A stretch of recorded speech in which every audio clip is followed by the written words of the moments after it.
This is a production of PBS Charlotte. Your world, Spug, let's do a little banjo picking, shortening bread. Let's see. They're the country and bluegrass legends who got their start here in the Carolinas. We recorded some records right here in Charlotte, the old Charlotte Hotel. We actually got country music really going in Charlotte. Y'all have no idea how good this feels. And the new North Carolina artists who might just be tomorrow's legends. Sing it with me! I don't know what it is. Might be something in the water in North Carolina, but just the hometown roots, the experiences growing up. The Piedmont is full of, rich musical heritage. This music didn't just exist in the mountains, it was all over. We call it Country in the Carolinas, a three-part harmony of the melodies, the memories, and the moments that are our part of country music's past, present, and future. The pickers and players. It was once said, behind every tree in Wilkes County, there's a musician. A lot of truth to that. The storytellers and songwriters. Oh, lonesome me, and I Can't Stop Loving You, they're back to back. I can't stop. He wrote them in the same day. All brought together then and now. For whatever reason, it's such a huge part of us, this North Carolina thing. And, by the homegrown tunes that bring us together. Mountain music, folk music has been touching the souls of people for many generations, and mine included. It's all about the local talent, giving these boys the opportunity to just get out here and sing. No, we may not be Nashville, but Nashville wouldn't be Nashville either. Not without Country in the Carolinas. Support for Country in the Carolinas is provided by... At Ingalls, we have a very special family, from farmers to butchers to clerks. And we promise to wake up every morning and work as hard as you do. This is our town, and we built this community together. Hi, Rob Tanner from Tanner in the Morning on Country 103.7, and we are proud to be partnering with PBS Charlotte to bring you the history of country music. It's a big part of life in the Carolinas, and we're happy to have been a part of it for a long time. Country 103.7, Carolina's new country. Just want to thank you guys for coming to our museum. Here at the North Carolina Music Hall of Fame, a young tour group listens to music they've never heard before. There ain't no man can't save me. From a band they've never heard before. A group who grew up just like them, just down the road from here. The Avett Brothers are from Mount Pleasant, North Carolina. They have just blown it out of the water with their careers. The Avett Brothers get a big welcome home here at Merle Fest from fans who know every lyric from their chart-topping songs, sellout concerts. Ain't no man can't save me. The same lyrics they donated to the Hall of Fame, handwritten on scratch pads, notebook pages, even Post-it notes, back when the Avetts weren't so famous. All it'll take is just one moment, and you can say goodbye to how we had it planned. These are just like little tiny scraps of paper where Seth Avett, who is primarily the songwriter of the group, he just scribbled little things down. But these are little pieces of history that we have here, just written on little scraps of paper. For whatever reason, it's such a huge part of us, this North Carolina thing. And for whatever reason, and there are a bunch of them, Merle Fest. It can't be explained. No, our North Carolina connection just can't be explained. No, it can't. Outside of being born here and being raised here.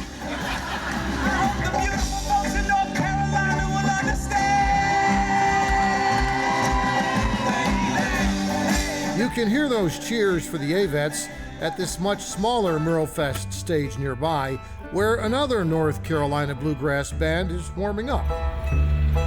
They're the Trailblazers from Mount Ulla. who still perform the traditional music they learned as kids at church. I kind of grew up singing hymns and stuff, so I was playing a lot of those just finger style, not with a pick. While also mixing in the original bluegrass tunes they're writing today. We like to try to write what's known as progressive bluegrass. It's more of a jam kind of based music, and we love to jam out and improvise. The Trailblazers are all either still in college or just out of college, often playing for fans a lot older than they are. Lead singer and flat pick guitarist Daniel Threlkill is a business major at UNC Charlotte.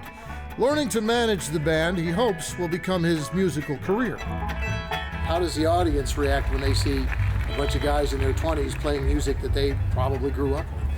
You know, that a lot of people, if we're sticking to tradition and really playing to whoever we're listening to, they just, I hope they enjoy it, you know.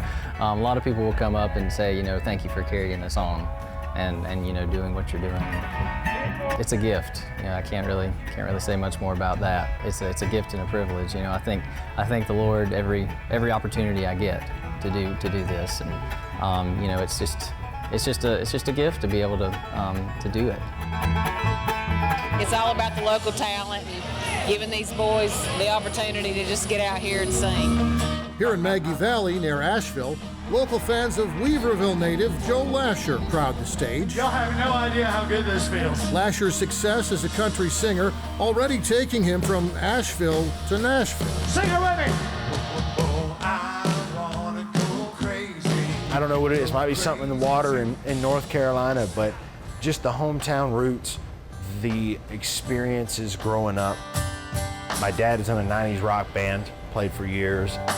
But it was never something I imagined pursuing as a career until I went to the local pizza restaurant. I had my first 2-hour show. I was probably barely 16 years old. Here you go, babe. You walk out there, when you see those faces, when you hear the applause, what's that like? No way to describe it, man. There's nothing better. The positive energy and the vibes on stage, you know, it's a whole lot different than sitting on a stool with my acoustic guitar in the pizza restaurant, you know. I don't know how to explain it. Amazing support, amazing fans, a great family that supports what I'm doing. Hard work, blood, sweat, and tears. Hit the ground running, you know, just going for it.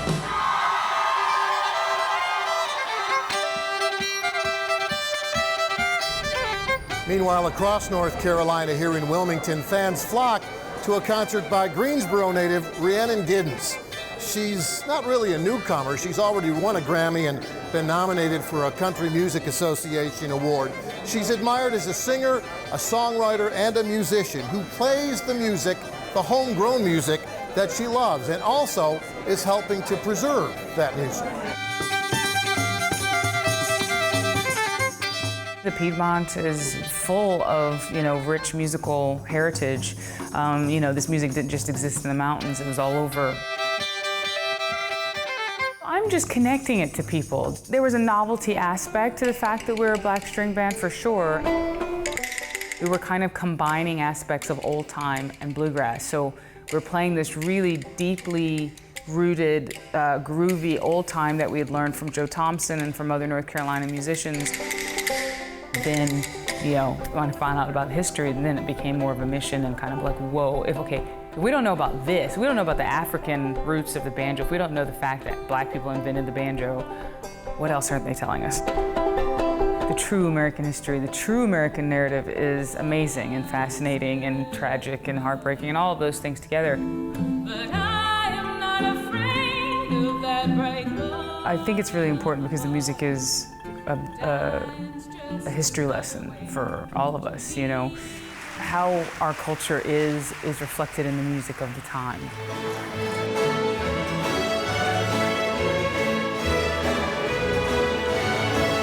Today, you can also hear the future of country in the Carolinas at the Charlotte String Music class. Dozens of young fiddlers playing the music of another time, the timeless songs of other generations. The beauty and power of the music. We need to grow this to where music is a part of our culture again. Old fiddle tunes make me feel like full. It feels nice. And being able to go out there and make people happy is something that I truly pride myself on. It helps them understand what great music is all about. Our struggles, our triumphs, our aspirations. We all believe that there's a better tomorrow that's possible. The great stories about country music really come from that early era, like they do for most things. If you look at the great stars of country music, especially early on,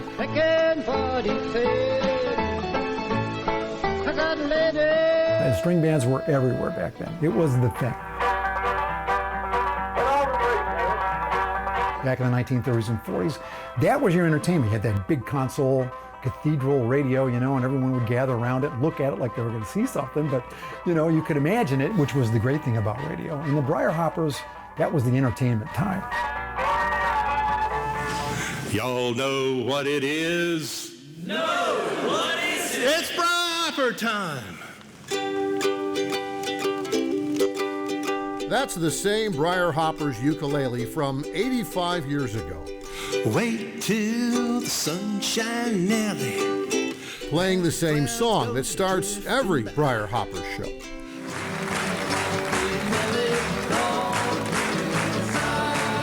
It's what they played in 1934 when the Briar Hoppers first went on the air. WBT presents Briar Hopper Time. Wait till the sun shines steady. And what they played in 1985, those same Briar Hoppers, live at Spirit Square. Wait till the sun shines steady. Which brings us to these newest members of the oldest string band anywhere. Well, I tried to sail this sea of life. I rowed my boat alone. How close to today's show is the shows they did back in the 30s? They probably did them better back in the 30s because Crutchfield was doing the announcing. Nobody could announce like he could. By the way, neighbors, if you all would like to have a picture of White and Hogan and Hank and all the rest of the Briar Hoppers, goodness knows why you would, but if you want one. Charlie Crutchfield wasn't just the Briar Hoppers announcer, though. He was the group's founder and finder. All right, hop aboard now, boys. We're gonna take the ride of our lives. Handpicking those homegrown pickers and fiddlers and singers for the Briar Hoppers and all the other groups that were regulars on the Briar Hoppers show. They were all musicians who grew up in the Carolinas, playing what others called hillbilly music then, what we all call country music now. I graduated from high school, and I had a little old band. I'd been playing a little bit with some of the boys at school. Them old tunes, I'd sit there and play till my fiddle would be covered with rosin, dust all over it, and then my eyebrows. I'd make maybe 50 cents. The music that they played reached a lot of the mill families, a lot of the farmers. It wasn't the orchestra that most radio stations had. They weren't playing Mozart. They were playing Boil Them Cabbage Down. It was one of those things, you get up, eat breakfast, you go to school, you come home, you do your chores, you turn on the radio, you listen to the Briar Hoppers. It was part of a family thing. Every day. Every day. Snow has covered up. Tom Warlick's the Briar Hoppers' current bass player and the Briar Hoppers historian. And his own dad was one of those everyday listeners back in the Briar Hoppers' heyday. So were some of the fans here at the Briar Hoppers' 85th anniversary concert on a stage at a Charlotte church that's even older, as today's Briar Hoppers recreate that historic radio show. We didn't get our first radio until I was around 11, I guess it was. And Von Bolick says every afternoon her family's radio in Union County, everybody's radio really, was tuned into the Briar Hoppers show. That's why Von came out tonight to hear what the Briar Hoppers are like now. I wanted to see if they sounded anything like, or if they played any of the music, which they did. And I like the fast music. I patted my foot the whole time. And you know what else still sounds the same? Those old Briar Hoppers commercials. that were just as popular as the music was back then. So why don't you go ahead, go to your favorite 5 and 10 cent store, pick up a bottle that's junk, good stuff. Oh yeah, this junk, these fine products sure are good. Were the Briar Hoppers bigger than the Grand Ole Opry? At one time, yes. More popular? Probably more popular. I know at the height of their popularity, they were getting between 10 and 15,000 letters a week. And while the current Briar Hoppers are keeping the band's 85-year-old history alive today, well, you've got to come to Murrells Inlet, South Carolina if you want to hear the Briar Hoppers' history firsthand from one of the original Briar Hoppers. The Orange Blossom Special. When they played the intro, I'd say, yippee! Billy Burton Daniel is 95 years old, and while her voice may be weak, her memory's still sharp. Back when she was a teenager, fans everywhere knew her as Billy Briar Hopper, sweetheart of the Carolinas, the Carolina Sunshine Girl.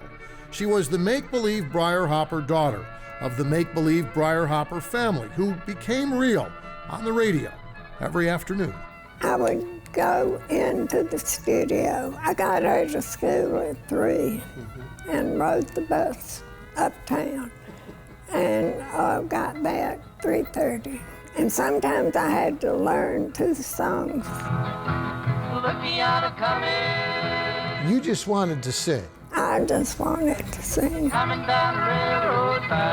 Daniel still remembers getting her first check for $10 a week singing with the Briar Hoppers, at a time when her feel-good family on the radio was the only way for listeners to escape the hard times they were feeling in their own families. Nobody had any money. After we played our hour and finished up at 5 o'clock, we would go out on the road and play theaters and schools, and we got to keep all the money we made on the side.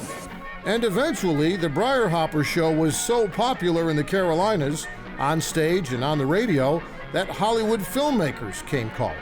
We went to California and worked in 3 different movies. One with Little Bell and Scotty called Swing Your Partner. Waterloo, she swims all the channel. Waterloo, she swims in red flannel. These days, there are no movies, Tear off the box top. no Briar Hopper radio show. The audiences are smaller, the concerts are fewer, but 85 years later, on the altar of this old Charlotte church, the music of the Briar Hoppers and the spirit of the Briar Hoppers still echo. There's so much history here. You know, you've had weddings and funerals and revivals. And so you've got all of that still vibrating in the floorboards. And you're up there playing and you still feel those vibrations in your feet. A lot of spirits. And you hope that when you play, as a Briar Hopper, you hope that the spirits of the old Briar Hoppers are around you. It just felt so natural, and the people were so nice. I just wish I could go back. I wish, when I think about it now, it's like a movie I saw a long time ago that I want to see again.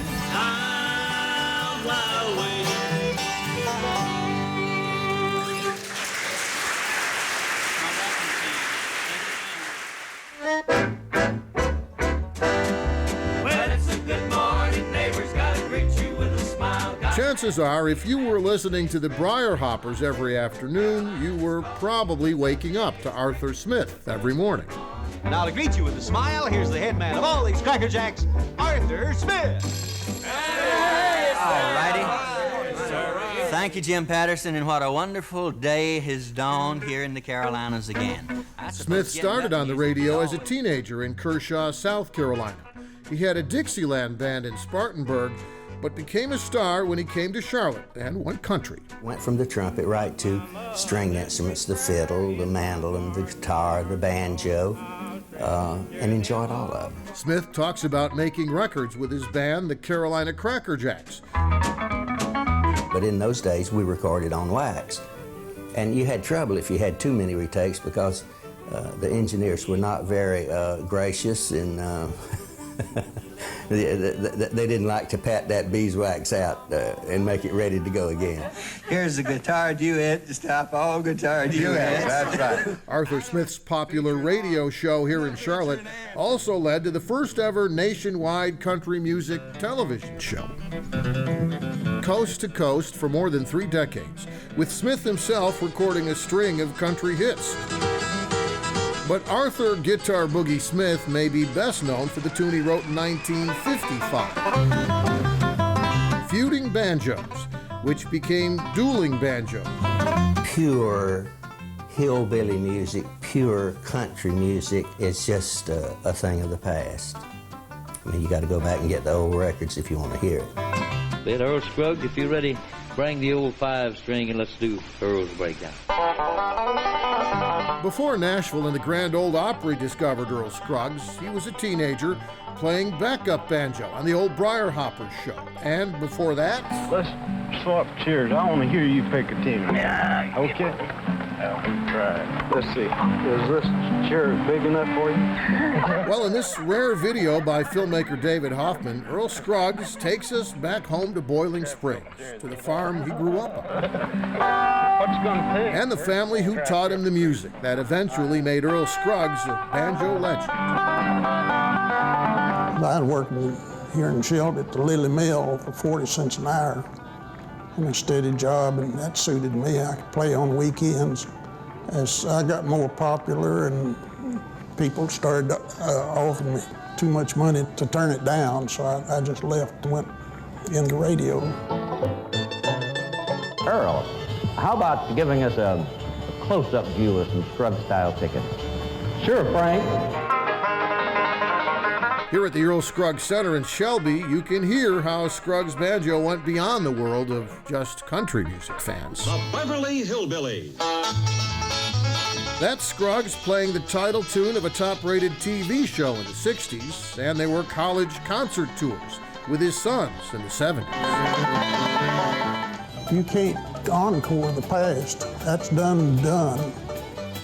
And you can't re-record something all your life.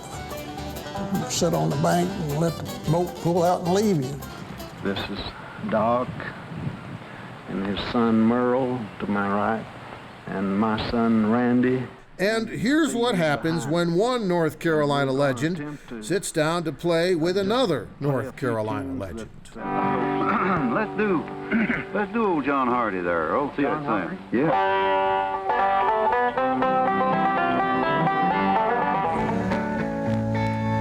Here's one we learned from Doc.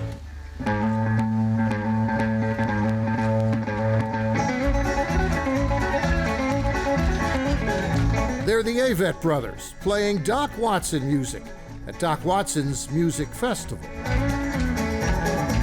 Never forget the first time we opened for Doc, and we were backstage, and I walked up and shook his hand and thanked him. I was like, just told him, listen, Doc, it's just, you're such an inspiration to all of us. Now let me work on one called Black Mountain Rag, and here's what I came up with.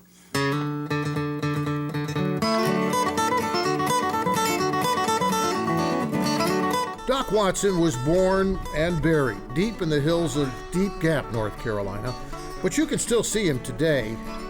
Images of Watson here on the streets of nearby Wilkesboro.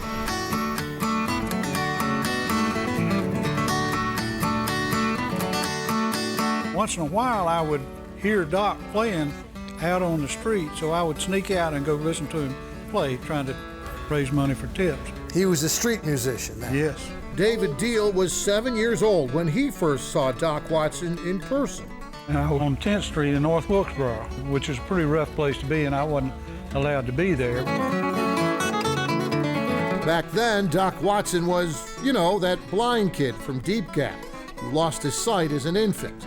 Now flat picking on a $10 guitar, who went on to become a country and bluegrass star. A radio DJ called him Doc because his given name, Artell, was too hard to pronounce, so that's where the Doc Watson name came from. And the Doc Watson fame came from his way of playing fiddle tunes on the guitar. Nobody had ever heard that before. It was the music Watson admired, but in a flat-picking style that eventually inspired so many others. Flat picking is just huge, huge influence.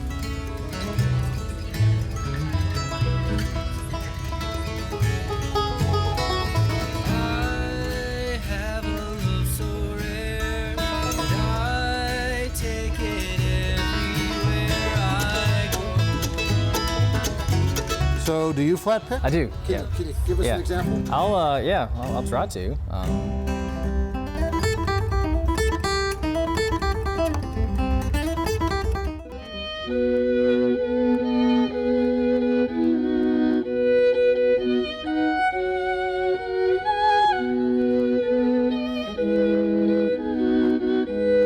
Doc Watson used to be my old boss, and Merle kind of like my older brother.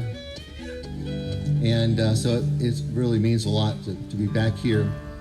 We are going down the valley one by one, when the labors of the weary days are done. Jeff, I remember Doc taking this stage. I felt like family right off the bat. It didn't take long. And this is a family kind of thing. Yes, we're going down the valley, going down the valley one by one. We are going down the valley one by one. Yeah, we're here at the Doc and Merle Watson Theater at Merle Fest, which is the largest and oldest bluegrass festival in the world, named after Merle Watson, co-founded by Doc Watson, who always called the music here at Merle Fest traditional plus, as in traditional plus whatever else he wanted to play, and with whichever other famous pickers and players came here to play with it. Right out of the chute, he called some friends, and they all came for free that first year. And so we actually made a little money that first year. Ted Hageman is the director of Merle Fest today, a 4-day concert on more than a dozen stages, and always some of the biggest names in country and bluegrass, all making the pilgrimage to Wilkes County, North Carolina, all in honor of Doc Watson. Without Doc and Rosalie, we wouldn't all be standing here today. None of us would be playing music probably, so I'm gonna send this one out to them. It's one called Your Lone Journey. God has given us years of happiness here, oh my darling. And through the years, it's been a bucket list for a lot of performers to come and be a part of this. But it's also the fans that come to this. This is a special event that we wouldn't miss. We camp out, so we're here for all 4 days.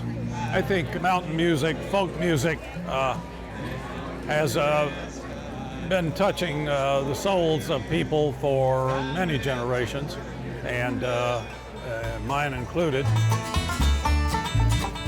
We get together and we'd go to concerts and to see Doc and Merle play. And knowing me, I'd weasel my way back and always get backstage. And the more I met him, the more friends we became. Mike Palmer is a flat picker for the Banknotes, a band made up of local guys who used to volunteer at Merle Fest, until Doc Watson gave them the chance to perform at Merle Fest. You worked with him, but what was it like to play with him? Give you cold chills. And we'd get playing and he'd say, let's hear some of that mandolin. Let's hear some of that banjo. He wanted to make sure everybody was a part of the whole set. And that was really nice, but when you walk out in front of a crowd with Doc Watson, that's pretty intimidating, to say the least. I started playing with Doc Watson in October of 1983. For 27 years, just to the left of Doc Watson, Jack Lawrence was that other guitar picker who was on the road and on the stage with Watson for most of his legendary career. Today in Charlotte, Lawrence still plays and talks about his days as Doc's sideman and alter ego. It must have been pretty good, or I wouldn't have stayed for 27 years. I learned a lot, you know, just by sitting next to him. You know, all the flat pickers that really came up in the mid-60s through the mid-70s, you know, he was the guy. He was the one everybody listened to. But as good as he was at performing, he was an even better person. I don't know how many people he helped coming along. And remember David Deal, that 7-year-old kid who first heard Doc Watson as a street musician? Well, 20 years later, Deal became Doc's driver and traveling companion, his right-hand man, right up until Watson passed away in 2012. He didn't change when he went up on stage. He was the same person he always was. Ain't no way to go around it, just For many, Watson's most memorable performance on stage here at Merlefest may have been this Sunday morning gospel set, exactly 1 month before he died. On the same stage where, on one weekend for so many years, so many stars gladly gave up the whole star treatment just for that opportunity to perform with and for a living legend. About every day in some way, thoughts go back to Doc. Sure. Was it always easy? No. Did we always get along? No. But we truly loved each other. pity, Lord, I'm homesick. Blues are the only songs I ever seem to pick. I can't go through Deep Gap without, you know, getting this feeling of missing him. I think about him all the time. He was like a sort of a half father, half older brother figure for me, and I loved him.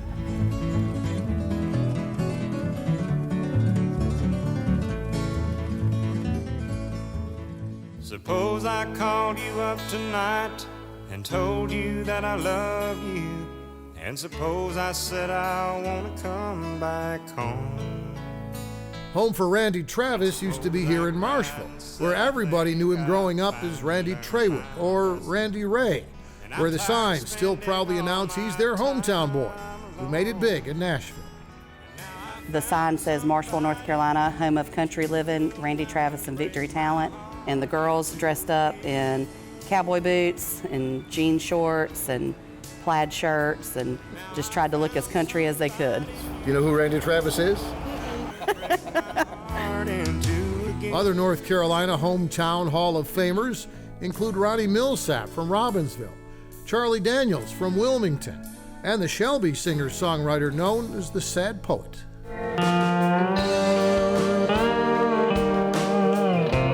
It's a Friday night in downtown Shelby at the Don Gibson Theater, and Leanne Womack's in town. I hope you still feel small when you stand beside the ocean. Womack, with a sellout crowd in the seats, performs the song that won her a Grammy. And promise me that you'll give faith a fighting chance. And when you get the choice to sit it out or dance on, I hope you dance. But when you play the stage named for one of Shelby's own Country Music Hall of Famers, even a Grammy winner like Leanne Womack knows you've got to sing a Don Gibson tune, right? I promise we do this song everywhere we go, not just here. Yeah. Come on, don't sing it with me too. And that's the moment that this Friday night Leanne Womack show in Shelby turns also into a hand-clapping, foot-stomping Don Gibson sing-along.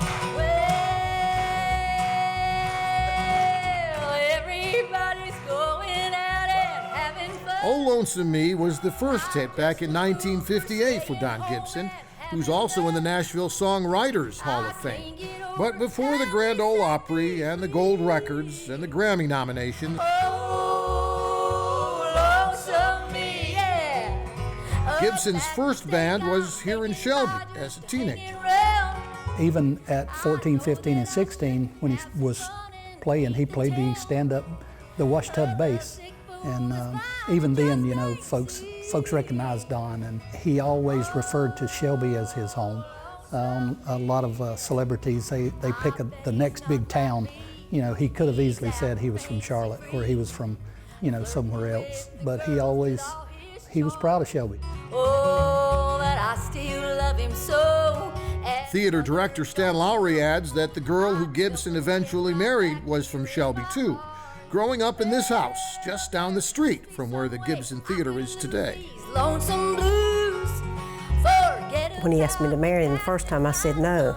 Bobby Gibson lives in Nashville now, but she still has a home here in Shelby, where Don Gibson is buried, and where Bobby's stories of the old days keep her husband's memory alive. And I knew him all my life. When he and my uncle, they used to do their music together, and they would always come back to my grandmother's house, and their harmony was really good, you know, and but it didn't sell anything. Everybody's going out and having fun. In fact, Bobby Gibson's Hall of Fame husband wrote many of his biggest hits before they were married, when Don Gibson was still struggling. Still trying to sell the record companies those tunes and lyrics, the songs that eventually made country music history. A lot of them were double-sided hits, like "Oh Lonesome Me" and "I Can't Stop Loving You." They're back to back. He wrote them in the same day. Really? 2 of them in the same day. I can't stop loving you. Where did he write these songs? I mean, He wrote them he was in Knoxville, Tennessee. It was in a trailer park. did he know how good he was as a songwriter? No, he didn't. Eventually, Don Gibson, the country songwriter, found fame as Don Gibson, the country singer and performer. I can't stop wanting you. Audiences loved his good looks, his singing style, his stage presence. Did he like being on stage? No. But he was terrific on stage. Yeah, he was. On stage, tears came in Don's eyes. He was so overwhelmed. He didn't dress real flashy. He didn't have all the rhinestones like some of the artists at the time did. You know, Don was down to earth. He knew himself, and he knew what he wanted to do. He believed he was a writer that sang and not a singer that wrote. Well, I can't stop loving you. So I made up my mind to live in memory.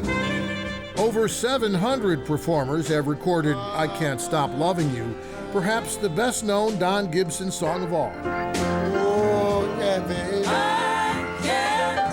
A country song written in a trailer park more than 60 years ago that still touches every audience. It's useless to say.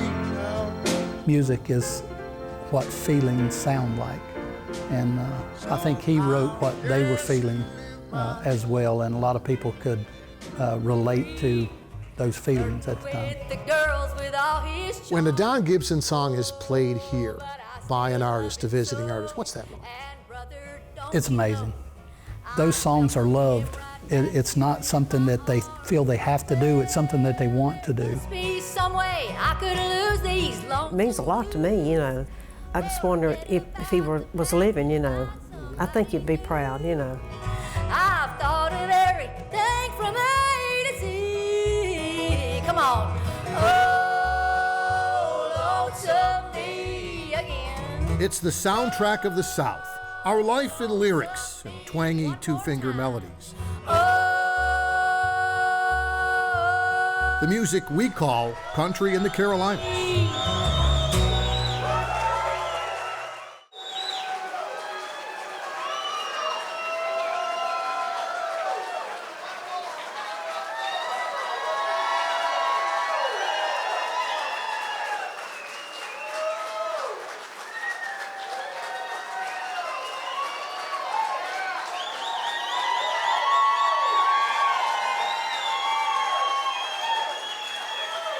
Support for Country in the Carolinas is provided by...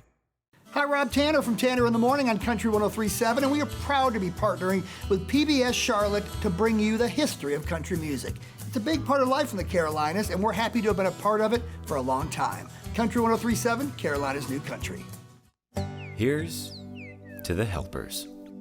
To the ones who grow up knowing that life is about more than finishing first. It's about finishing together. Ingalls, we're with you every step of the way. A production of PBS Charlotte.